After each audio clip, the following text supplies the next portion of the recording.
నమస్కారం. మీ విజయ్ కుమార్ గంట. ఈ మధ్య కూటమి ప్రభుత్వం పోలవరం బనకచెర్ల లింక్ ప్రాజెక్ట్ని వెలుగులోకి తీసుకొచ్చి, నిజానికి ఆలోచన సుదీర్ఘకాలంగా ఉన్న ఇప్పుడు దీనిపై ప్రత్యేకంగా ప్రభుత్వం దృష్టి పెట్టింది. దీనికి సంబంధించి పూర్వరంగాన్ని సిద్ధం చేసుకుంటున్నటువంటి దశలో తెలంగాణ నుంచి వ్యతిరేకత. కృష్ణా జలాలను ఇష్టం వచ్చినట్టు వాడుకుంటున్నారు, ఇష్టం వచ్చినట్టుగా ఇబ్బంది పెడుతున్నారు. సాగర్ ఆయకట్టు ఎండగట్టి థాయిలాండ్ల రైతుల నోరు కొట్టారు. రకరకాల పథకాలు. ఇంకా గోదావరి నది, ఈ గోదావరి నుంచి ఏటా దగ్గర 8,000 పైనే, అంటే 10,000 క్యూసెక్కుల నీరు వృధాగా నీళ్లలో కలిసిపోతుంది. ఈ నీటిని సద్వినియోగం చేస్తూ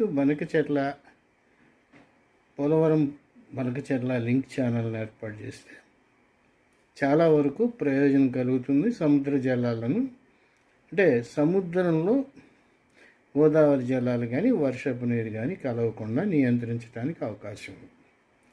దీనివల్ల రాయలసీమతో సహా ఆంధ్రప్రదేశ్కే కాకుండా తెలంగాణలోని టేలెంట్ ఏరియాస్కి వాటర్ వస్తుంది. ఇది ఇంజనీరింగ్ నిపుణులు చెప్తున్నటువంటి మాటలు.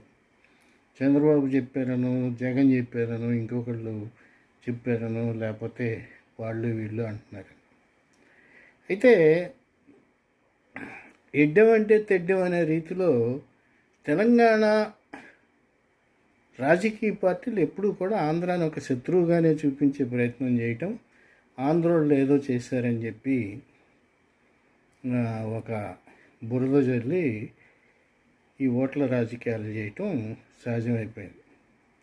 కేసీఆర్ ఉన్నంతకాలం ఆంధ్రాకి పడి ఆడవటమే, ఏ ప్రాజెక్టు రాకుండా. ఇప్పుడు రేవంత్ రెడ్డి వచ్చిన తర్వాత కూడా మళ్ళీ ఇదే కేటీఆర్ రెచ్చగొడతాడు, ఉత్తమ్ కుమార్ రెడ్డి ఏదో మాట్లాడతాడు.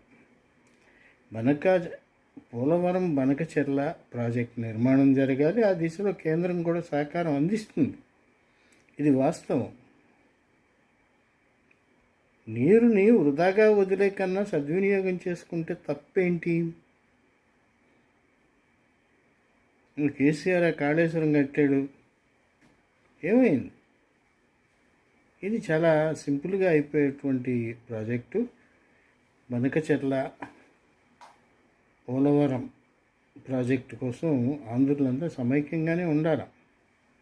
కేంద్రంపై పూర్తి స్థాయి ఒత్తిడి పెంచాలి. తెలంగాణ తన వైఖరి మార్చుకోవాలి.